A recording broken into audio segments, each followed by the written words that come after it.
dans ce numéro de décryptage, vous suivrez, je l'ai dit, l'engagement des jeunes sur la scène politique. Quel type d'action pour le changement de paradigme?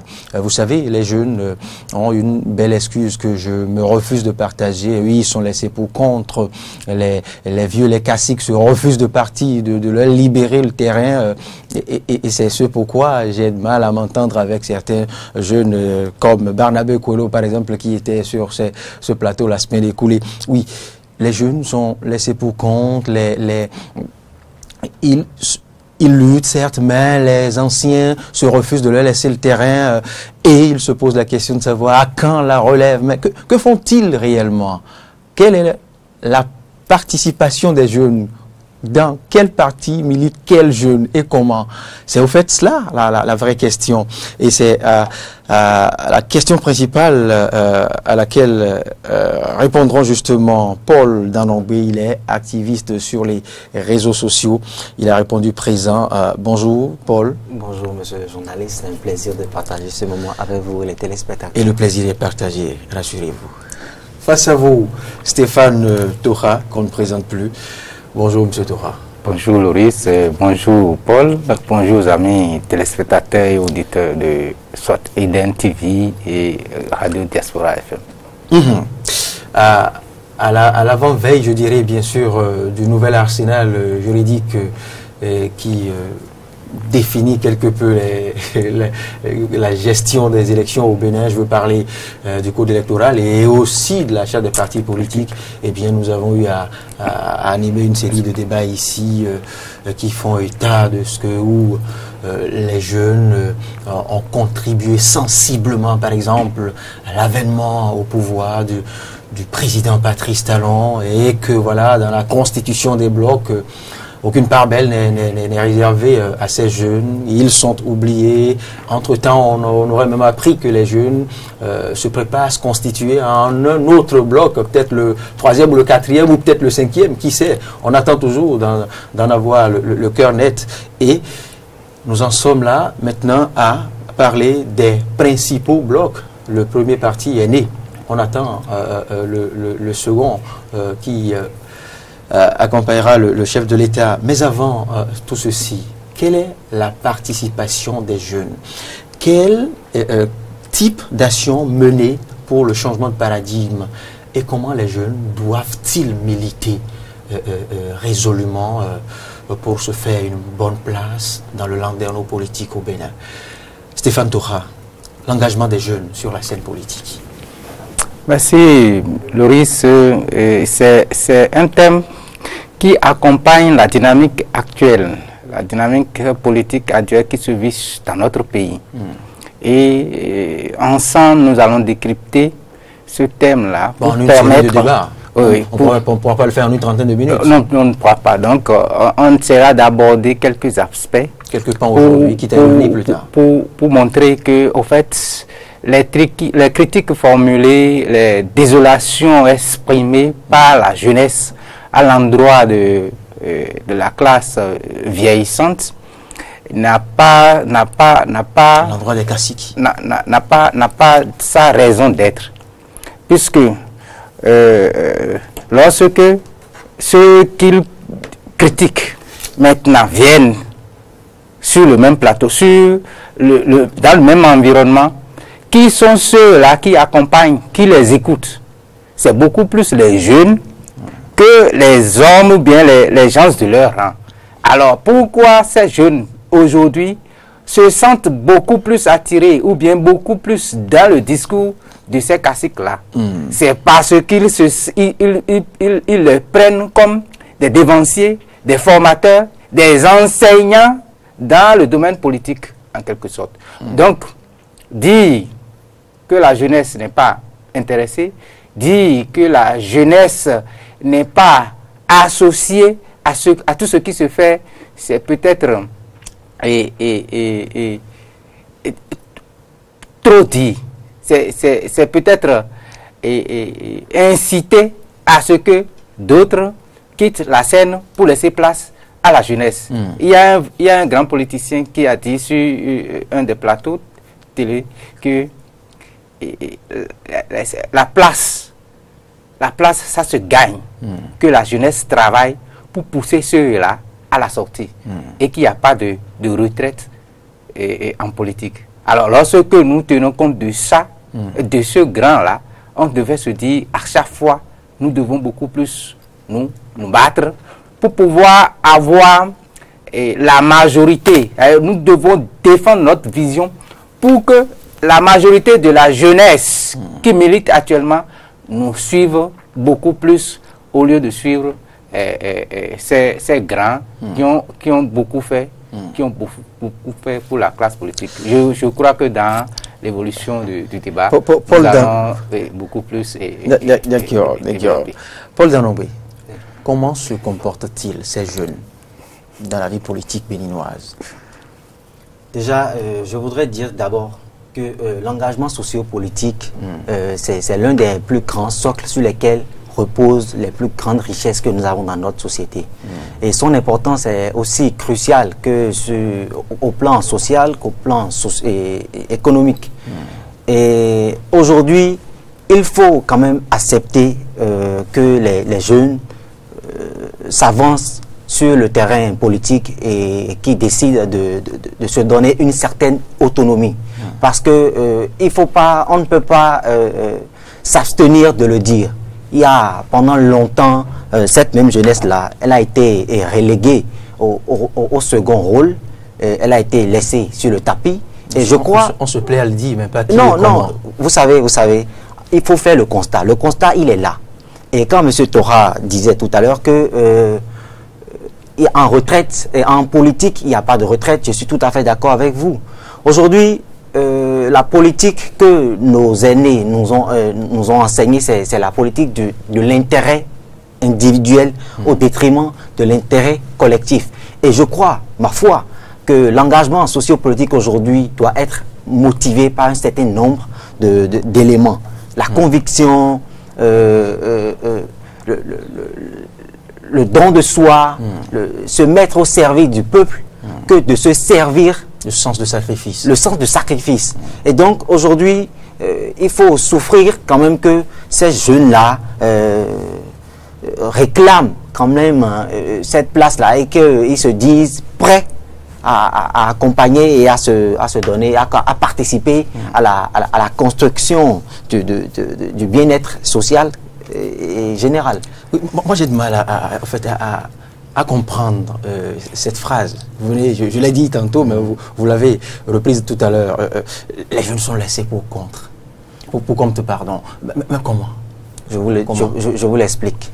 Nos aînés, quand en matière politique, quand il s'agit de mobilisation, ce sont les jeunes qui sont les plus aptes, les plus sollicités, les plus outillés, les plus...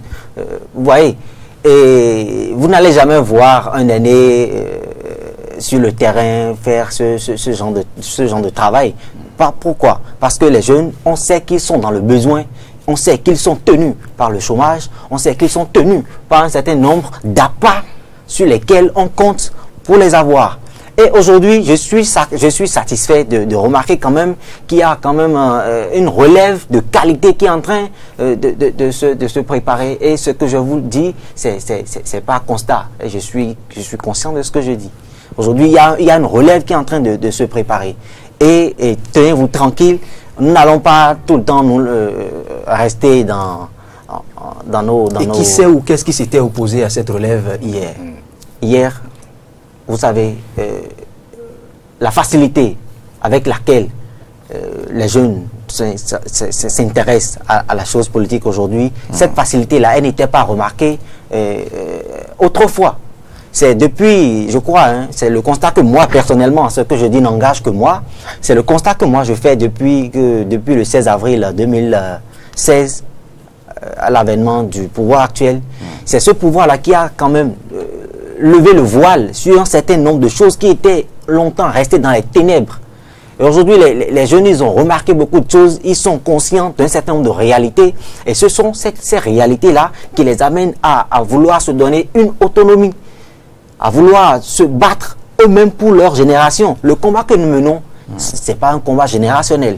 Nous n'avons livré aucune guerre à un aîné. la plus belle preuve. Je prends un mouvement, par exemple, comme celui Osons Ensemble de Christian Agossou, je prends Serge Defodji, je prends un certain nombre de jeunes quand même qui ont pris l'initiative d'aller à la formation. D'abord, on les voit sur le terrain. On voit qu'ils démontrent leur capacité à mobiliser, leur capacité à prouver un certain nombre de leadership. Et c'est ça qui fait justement qu'on les remarque sur le terrain. Et c'est ça qui fait qu'aujourd'hui, les aînés ne peuvent pas composer sans eux.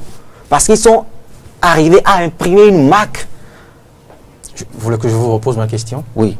Qu'est-ce qui fait que par le passé, les jeunes dont vous venez de citer les noms, les cas, les exemples que vous venez de partager avec nous, qu'est-ce qui fait que par le passé, l'on n'avait pas eu le temps de faire cette remarque, de constater que, écoutez, même s'il y a eu un frère de Huenou et autres par le passé, il y a eu Orzadomeki et autres par le passé, qu'est-ce qui fait que toute la jeunesse ne sentait pas au fait, ne manifestait pas le même engouement à la chose politique? C'est parce qu'il faisait montre d'une nonchalance, il faisait piètre figure sur la scène. Et c'est justement ce tir-là qu'ils ont décidé de corriger. Ma foi, c'est ce que Mais alors, si il y avait, Stéphane Toha, si les jeunes ont eu à commettre des erreurs par le passé et qu'ils se décident maintenant de se réveiller peut-être au dernier moment, ça n'est pas la faute à la vieille classe, ça n'est pas la faute aux aînés. Il leur revient de reconnaître qu'ils ont peut-être trop dormi et qu'ils viennent de se réveiller. Donc, c'est au fait ça. Il faille se rendre compte de cette réalité et oublier l'autre portion de phrase qui consiste à dire que... Je ne suis pas en train d'incriminer en l'état. Hein, non, vous avez tout dit. Vous avez tout dit et dans votre argumentaire, on comprend que voilà, les jeunes n'avaient qu'à s'en prendre qu'à eux-mêmes. Et nos aînés. Stéphane Toha. Oui. Moi, le dernier bout de phrase, là, je partage ça entièrement. Alors, la jeunesse, que ce soit cette jeunesse de 90, de 2006, ou de 2000, ou celle d'alors, ou 2018, cette jeunesse se dédouane aussi facilement. Un peu trop facilement. Un peu trop facilement. En fait, pour voir cette facilité, pour analyser cette facilité de dédouanement de la jeunesse, de ces différents types de jeunesse-là, il faudrait qu'on remonte un peu dans l'histoire politique de notre pays.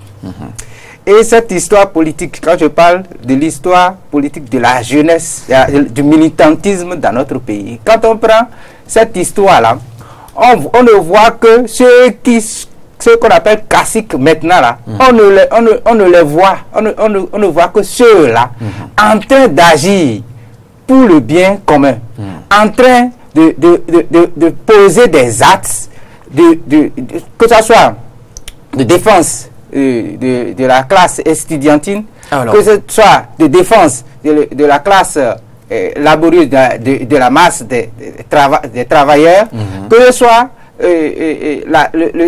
la défense des pauvres populations. Donc, ce sont ceux-là qui, par leurs actions déjà, se sont positionnés. Très tôt.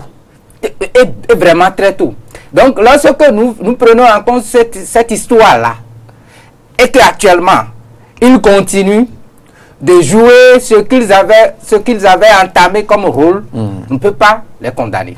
Alors, que fait la jeunesse actuellement? Et quand je parle de la jeunesse de 90, c'est cette jeunesse-là qui a été tout le temps derrière et qui ont laissé ceux-là qui ont milité, ceux-là qui ont provoqué, je ne sais, la conférence nationale agir jusqu'à maintenant. Et la jeunesse de 96,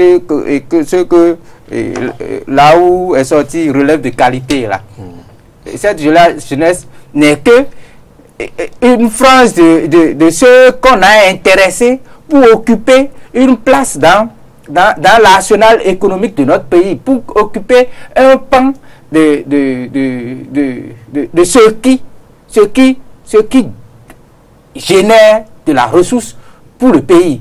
Et ceux-là, ce n'est pas militantisme, c'est pas intérêt qui sont rentrés en politique pour pouvoir se couvrir, pour pouvoir couvrir leurs activités économiques. En 2016, c'est beaucoup plus la jeunesse religieuse, excusez, puisque nous ne sommes pas dans un fondamentalisme. Donc, quel que soit le réseau social. Mais c'est beaucoup plus cette jeunesse dans les églises qui ont pris d'assaut la scène politique. Parce que c'est l'ère des pasteurs et autres. Et ils veulent toujours profiter de ce qu'ils ont pour pouvoir émerger. Voilà que ce n'est pas la bonne, puisque leur lutte ne concerne pas l'ensemble du pays. Ça concerne toujours les intérêts. Puisque nous n'étions pas positionnés entre-temps, voilà une occasion propice pour nous de se positionner. Et ce n'est pas parents interposés par accointance là que, bon, par parrainage, par adoption. Voilà, que certains ont pu accéder à la scène politique, ont pu avoir la voix et courir de plateau en plateau pour se faire un nom.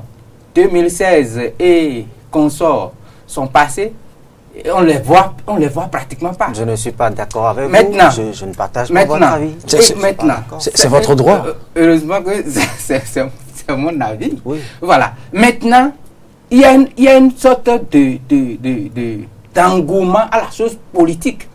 Parce que chacun se dit, bon, comme je ne suis pas favorisé d'une manière ou d'une autre, alors je me recroqueville sur l'intérêt général. Et je reviens pour défendre peut-être tout le monde à la fois. Et ce n'est plus mon gagne-pain que je défends. Donc actuellement, les jeunes qui ont pris d'assaut la scène politique, ce sont ces jeunes-là qui se disent, bon, une fois que ce n'est plus par recommandation, ce n'est plus par, je ne sais pas, par relation personnelle que nous venions au niveau de la chaîne politique, alors nous allons nous mettre résolument à défendre l'intérêt de tout le monde. Et là, les jeunes actuellement se retrouvent en ces quelques-uns qui sont en train de prendre de l'ascendance et qui ont d'écho dans le pays. Si je prends monsieur le ministre Osbach Homeki, mais quand il sort, quand il veut poser un acte politique ou social, vous voyez, la jeunesse adhère à ça, malgré qu'il y a une tollée de désamour là, mais les gens adhèrent à ça, parce qu'on se retrouve en celui-là. Si je prends Crescent, mais quand il sort, les gens se retrouvent en lui. C'est différent de ce que les autres font. Les gens sont là, club je sais pas, de transitaires, club de transporteurs et autres. Ils ne défendent pas, ils ne défendent que leur intérêt. Même si ici, l'intérêt ne manquera jamais, puisque quand vous commencez par prendre de l'ascendance, il y a toujours qui viendront vous intéresser. Pour dire quoi? Et j'ai suivi aussi, heureusement ou malheureusement, je veux dire, je parle toujours de M. Bruno Amoussou qui disait que mais si vous voulez être prépondérant avec ce qui se fait actuellement là, mais venez, soyez nombreux. Ce que l'ancien président de la Cour suprême, M. Abraham Zizroué, a repris également pour dire, si vous voulez prendre la place chez les vieux, mais soyez nombreux, soyez nombreux à adhérer aux différents blocs, aux différents réseaux politiques qui se mettent en place. Lorsque vous retrouvez un nombre très important, lorsque vous êtes, le nombre dépasse ceux des vieux que nous incriminons, alors là, puis les trucs vont se passer maintenant comme des élections à l'interne. Alors, vous êtes nombreux, vous arrivez à... Votre décision finira par s'imposer. Vous allez finir par vous imposer. Donc, je crois que se dédouaner aussi facilement parce que c'est toujours les autres là qui sont là. C'est non seulement de notre propre chef, mais c'est parce que nous ne nous engageons pas dans l'action politique, c'est parce que nous ne militons pas, c'est parce que nous ne choisissons pas une école politique pour faire nos âmes. Et de plus en plus sur le terrain politique, il me semble que des écoles sont en train d'être créées. Il y a l'école du parti FCBE qui est déjà là. Entre-temps, l'Union fait la nation avait son école, mais dans un bloc, ils ont aussi annoncé les couleurs pour dire qu'il y aura de plus en plus d'informations. Voilà. Paul Danoé, Monsieur Tora, vous voulez réagir? Oui, Monsieur Tora, je voudrais vous dire ceci. Vous savez, quand vous n'êtes pas dans un milieu, quand vous n'êtes pas dans un secteur, vous ne pouvez pas maîtriser les problèmes qui font que ce secteur-là n'évolue pas. Et aujourd'hui, moi, je peux vous assurer, la jeunesse à laquelle moi j'appartiens, cette jeunesse-là fait ses pas dans le milieu politique. Vous avez cité des noms. Tout à l'heure, vous étiez en train de dire tout à l'heure que c'est des gens qui sont tenus par l'intérêt et qu'ils priorisent l'intérêt individuel au mépris de l'intérêt général. Mais c'est ce à quoi la vieille classe nous a habitués. La politique a été plus longtemps le sentier le plus facile pour arpenter les réalités de la richesse. Et c'est ces paradigmes-là que nous, en tout cas la jeunesse à laquelle moi j'appartiens, ce sont ces paradigmes-là que nous évertuons au quotidien à changer. Déjà, je ne peux pas vous dire le nombre d'hommes politiques qui m'ont approché moi personnellement. Si j'avais comme leitmotiv que la richesse, l'argent et tout le reste, tutti quanti et autres, je pouvais déjà quand même abandonner mes pères sur le combat que nous menons. Ce que nous faisons aujourd'hui sur le terrain, ce n'est pas une guerre de génération. Et M. Tora, vous avez dit aussi tout à l'heure que Omeki, M. Oswald Omeki, Christian Agossou, que ce sont des gens qui, quand ils sortent, on se voit... Il n'y a pas que ceux-là, il y a beaucoup d'autres jeunes. Il y a beaucoup d'autres jeunes. Il y a des jeunes aujourd'hui qui se sacrifient. Je veux m'abstenir de prononcer certains noms. Mais il y a des jeunes aujourd'hui qui se sacrifient au quotidien pour porter les aspirations de leur père. Mais quand on ne nous crée pas le cadre légal, quand on ne nous crée pas le cadre formel pour faire de l'incubation, pour représenter quand même un vecteur porteur des aspirations, des vertus que les aînés voudraient, dans lesquelles les aînés voudraient nous voir, ce sera difficile pour nous. Aujourd'hui, tout ce que nous demandons, c'est qu'on nous associe. C'est qu'on nous associe et on est ouvert. La jeunesse est ouverte aujourd'hui. Oui, mais quel parti politique se ferme à la jeunesse? Aucun. Non, vous savez. Aucun. Quelle association, quel groupement, quand vous venez. Poussons même un peu loin. Quelle église se refuse à accepter les jeunes? Quel cadre? Aucune instance de la République ne s'oppose à accepter les jeunes. Non, vous savez, les jeunes, ils ont tellement d'aptitudes, ils ont tellement de facilité à comprendre un certain nombre de réalités que quand on les voit exceller dans un milieu, les aînés même, ils craignent que ces jeunes-là viennent leur arracher la place. Je ne suis pas en train de leur faire un procès. C'est prétentieux. Je ne suis pas en train de faire un procès d'intention. Je précise, je dis que c'est le constat qui se fait sur le terrain. Je suis avec beaucoup de jeunes qui prouvent au quotidien le leadership dont ils sont capables. Le charisme qu'ils portent. Mais pas assez. Ces jeunes dont vous parlez, ces jeunes un peu trop talentueux, qui effraient même la vieille classe dont vous parlez, ne sont pas nombreux. Écoutez, non, ils ne sont pas nombreux. Pas les rues. Vous savez, c'est pas la foule qui fait la qualité. Ce sont ces mêmes jeunes qui inondent les rues de Cotonou et du matin au soir sont à la table de Belote. Ce sont ces mêmes jeunes qui animent les marchés les plus oisifs de chaque contrée du pays. L'autre contrainte à laquelle la jeunesse elle est liée, elle est comment on dit, elle est suspendue, c'est le chômage ambiant. Vous savez, l'autre grosse excuse. Non, c'est pas une excuse. je le dis, c'est pas une excuse, mais quand même souffrons que nous en fassions cas. Le chômage ambiant.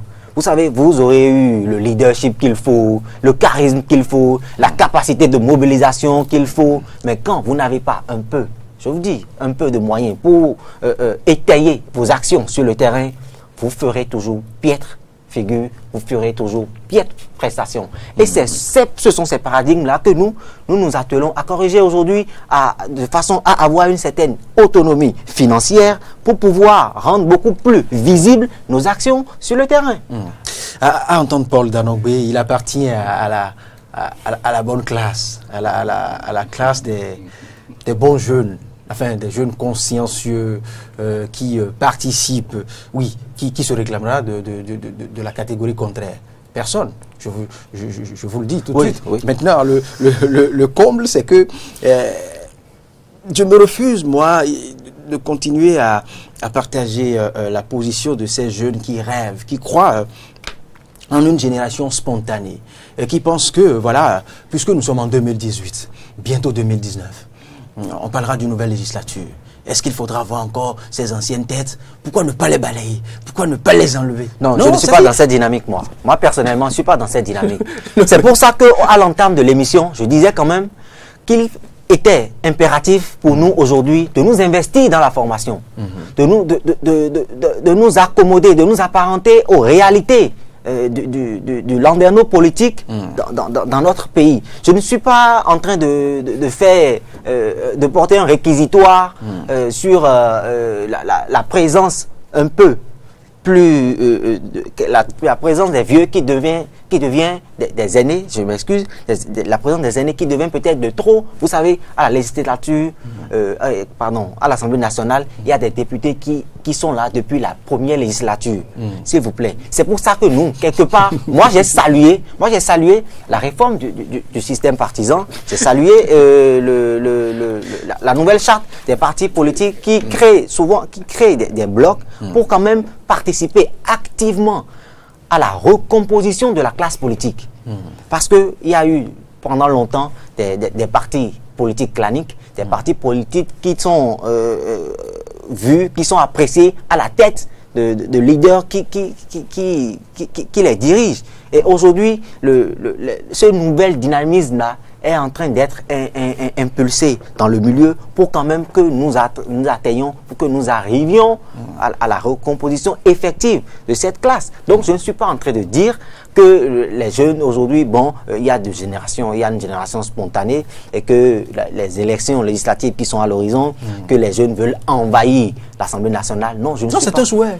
Non. S'ils arrivent à envahir l'Assemblée... Non, il ne suffit... C'est un souhait, c'est un rêve. Il ne sera pas utile d'envoyer des gens à l'Assemblée nationale, les gens qui ne peuvent pas représenter valablement, qui ne pourront pas faire des prestations de qualité. Et c'est pour ça que j'opte et j'invite la jeunesse à la formation. Stéphane Tocha. Oui, et Paul est autant aussi optimiste pour nous. Et cet optimisme, je partage entièrement. Maintenant, il va falloir quand même qu'on enlève quelques grains de sel, sinon la sauce sera trop salée. En fait, je voudrais garder quelque chose. En résumé, là, les jeunes ont d'aptitudes. Ont d'aptitude à vendre et ont d'aptitude pour développer chaque secteur du pays. Que ce soit au niveau de la politique politicienne en général ou que ce soit au niveau de chaque politique sectorielle, économie, agriculture et autres. Oui. La jeunesse actuellement a pris conscience.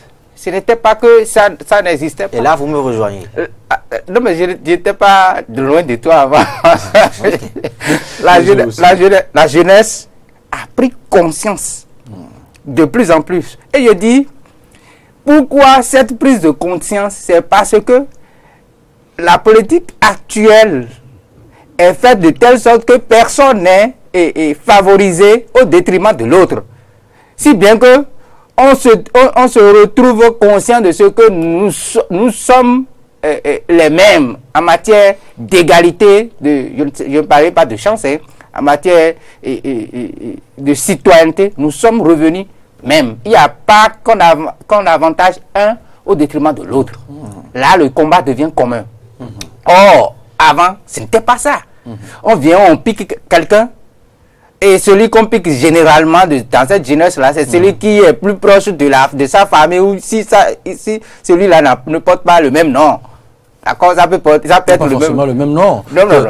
Vous avez eu à le dire, pas forcément le même nom, peut-être la même religion, peut-être le même parrain de mariage, la même belle famille. C'est celui-là qu'on pique, croyant et fait la promotion de la jeunesse.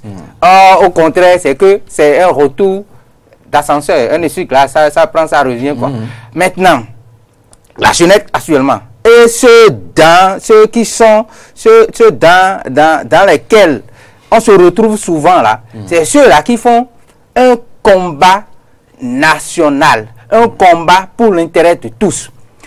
Je prends d'autres pans de la jeunesse, c'est ceux-là qui pensent que à chaque fois pour arriver au niveau de la classe, de la vieille classe, pour arriver, pour avoir les mêmes rudiments que la vieille classe, il faut faire le même combat qu'ils ont mené en ce temps-là. Il faut faire du syndicalisme brutal, du syndicalisme violent, et pour arriver, parce que en ce temps, c'était dans l'optique là qu'ils ont marché pour être à leur niveau actuellement. Je ne partage pas cette vision-là, puisque on dit souvent, à chaque génération, une mission, il faut pouvoir rechercher cette mission et l'accomplir.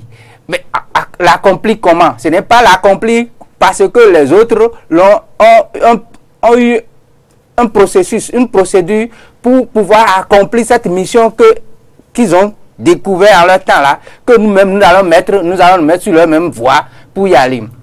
Autre chose, la vieille classe tend la main, continue de tendre la main à la jeunesse. Et toujours. Et comment? Et c'est cette jeunesse-là qui, dans tout ce qu'elle a comme aptitude, prend le côté intérêt personnel, et c'est ça qu'il développe le plus. C'est ça qui les amène à... Qu'est-ce qu'il vous le fait dire?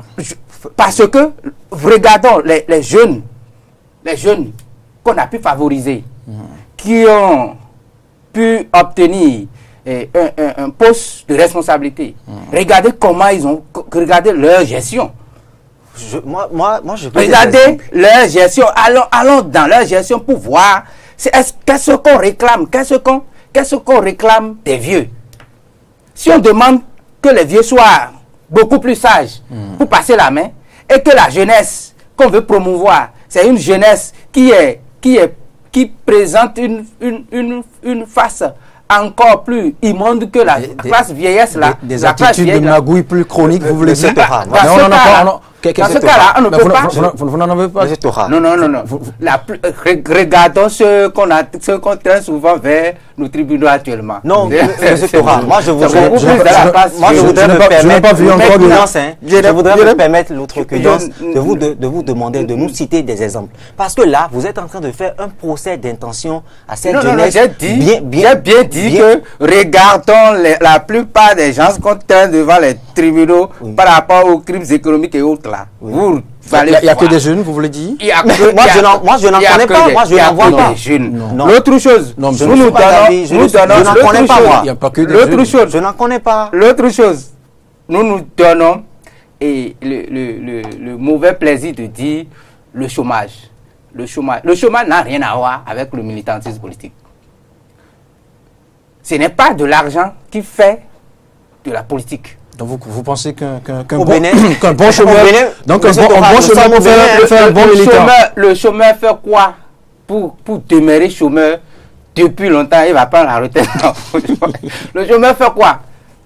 La formation que nous avons. Quand on parle du chômage, il faut voir la formation que nous recevons. Nous avons quel type de formation? La formation que nous recevons là, c'est une formation qui amène déjà à de la mendicité. Encore que la clarification. Ce sont les jeunes qui sont des oisifs et qui sont paresseux, qui ne veulent pas travailler. Je vous ai le résultat de ce commentaire. Moi je dis,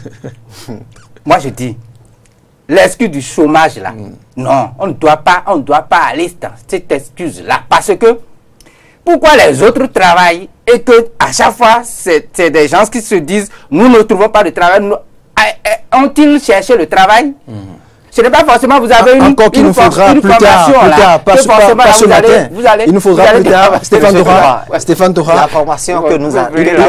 Stéphane Tora et Paul Danogbe, il nous faudra clarifier plus tard, pas sur ce plateau, au détour d'une autre émission, clarifier les concepts de sous-emploi et du chômage qui n'ont rien à voir, vous le savez. Alors, Stéphane Tora, quand on se réfère, Paul Danogbe, quand on se réfère au mode de nomination, de promotion des jeunes ces 10 dernières années, je ne vous apprends rien. Il suffit simplement comme il y a eu à le dire, sa voix très bien critiquée de manière assez pendant 1 ou 2 mois, et cela vous décrochez ainsi votre ticket pour votre nomination. Il vous suffit simplement d'avoir au détour d'une ou 2 émissions radio-télé bien suivies, vous encensez très bien, ou vous faites plus acerbe vis-à-vis du pouvoir en place. Je remonte à 10 ans, je continue de préciser, et cela peut vous valoir une bonne nomination. On a vu ainsi des jeunes nommés, on a vu des jeunes en qui nous croyons par le passé être nommés, et les mois qui ont suivi, ils sont devenus de bons politiques à la béninoise, et ils ont disparu soit au fond du siège de leur bureau de nomination. Est-ce de cette jeunesse que... Il y en a même qui se sont émigrés récemment sur Paris. Qui ont émigré. Tant mieux. Je suis déjà heureux. Je suis déjà heureux que vous en fassiez cas, que vous remontiez jusqu'à il y a 10 ans, parce que depuis 2 ans ou 3, ces paradigmes-là ne tiennent plus. Aujourd'hui, ce n'est pas parce que vous avez la langue mielleuse qu'on vous appelle pour un poste. C'est compte tenu de vos capacités, de votre compétence à pouvoir les responsabilités qu'on vous confie. Et donc aujourd'hui, vous convenez avec moi que les paradigmes ont changé. Et c'est ce dynamisme-là que nous soutenons. Et c'est pourquoi tout à l'heure j'appelais à la formation des jeunes. Et quand vous faites cas du chômage, je voudrais brièvement revenir dessus, parce que le chômage, c'est pas, nous ne prenons pas ça comme une excuse pour nous soustraire des réalités, pour nous soustraire des responsabilités qui sont les nôtres dans ce que nous vivons aujourd'hui. Le chômage n'est pas une option. Les formations que nous recevons aujourd'hui à l'université ne sont pas conformes à nos réalités. Et c'est pour ça que je souhaite que le système éducatif soit plus ou moins amélioré afin de répondre aux réalités qui sont les nôtres. Quand on fait cas de l'intervention, de la participation, je dirais, de tel ou tel jeune, sur le terrain politique, c'est motivé par un certain nombre de réalités. C'est parce que nous avons remarqué, c'est parti d'un constat. C'est parti d'un constat. Et ce que je souhaite aujourd'hui, c'est que la politique se fasse aujourd'hui avec conviction. La conviction n'a pas été inculquée in extenso, dans toute sa quintessence à la classe grandissante. Et c'est ce dynamisme-là que nous voulons insuffler. Il faut que la politique se fasse aujourd'hui avec conviction. Il faut qu'on parte d'un constat pour que les problèmes d'intérêt personnel soient plus ou moins relégués à l'impossible. Et à tout ce que nous avons évoqué s'ajoute la catégorie des jeunes marionnettes, la catégorie des jeunes transhumants, la catégorie des jeunes girouettes. Vous en avez vu il y a quelques années qui sont des fous du roi, et qui n'ont pas eu besoin, je pense, de logiciels pour se convertir de manière la plus simple et fluide. Enfin, ça c'est l'ancienne méthode. Au fou, peut-être au bien portant du régime actuel, Dieu seul sait. Tout compte faire, il y a cette catégorie de jeunes qui, jusque-là, n'ont pas de leçons à donner aux aînés. Oui, je suis tout à fait d'avis avec vous. Véritable girouette, ils s'accommodent facilement en un claquement de doigts à tout ce qui sent billet de banque, à tout ce qui sent facilité, à tout ce qui sent intérêt. Et ça, vous n'allez pas vous y opposer. Non. Je suis tout à fait d'avis avec vous. Non. Vous avez parlé Paul a parlé pour finir, de la formation. Pour finir, Stéphane. Oui, de l'idéologie, de l'idéologie. Oui. Et je vous ajoutez à ça, je suis en train d'allier formation, idéologie. Et Loris ajoute à ça la girouette, des jeunes girouettes. Manœuvrer et voilà. manipuler. Vous savez, c'est aussi une façon de recevoir une formation. D'accord? Mais ça se fait, c'est sans conviction. Et comme Paul l'a dit, la seule conviction qui peut amener quelqu'un à dire oui, et bon, à louanger quelqu'un aujourd'hui et que demain, à commencer par dire tout ce qu'il y a de diable sur lui, ce n'est que l'argent, l'intérêt personnel. Et ceux qui ont choisi cette idéologie de facilité, de pirouettage là, se reconnaissent comme politiciens. Politiciennes, ou bien des politiques politiciens. Voilà, donc, cette façon d'agir, cette façon de se comporter, moi, je ne vais pas condamner ceux-là qu'on met en girouette. Mais je condamne beaucoup plus la classe vieillissante qui trouve un intérêt à ce que de tel déballage soit fait, ou bien de tel jeune, de tel milieu donné, soit monté contre telle personne de ce milieu-là. Et encore une fois, vous me rejoignez. Non, mais je disais que je n'étais pas loin. Ou bien, on était toujours... Moi je n'excuse pas la jeunesse, ceux qui ont choisi faire la politique. Oui, ils ont choisi faire la politique et ils doivent pouvoir suivre une formation. Comme on dit, ils doivent avoir une conviction. Et vous avez dit une idéologie. C'est ce qui est normal. Quoique, il faudrait que aussi que les partis, ça ne soit pas comme les partis d'entre-temps. Si actuellement, les gens aillent beaucoup plus à de grands partis pour pouvoir couvrir l'ensemble du territoire national, que ceux-là qui se retrouvent dans une idéologie donnée se retrouvent pour que ça ne soit pas un regroupement circonstanciel. Parce que demain, ça pourra desservir encore la cause d'unité nationale. Et je crois que la jeunesse, comme on a dit jeunesse, demain, c'est toujours, aujourd'hui et demain, c'est dans leurs mains. Donc, que la jeunesse travaille politiquement et merci Stéphane Toha. Paul Danogbe, pour finir.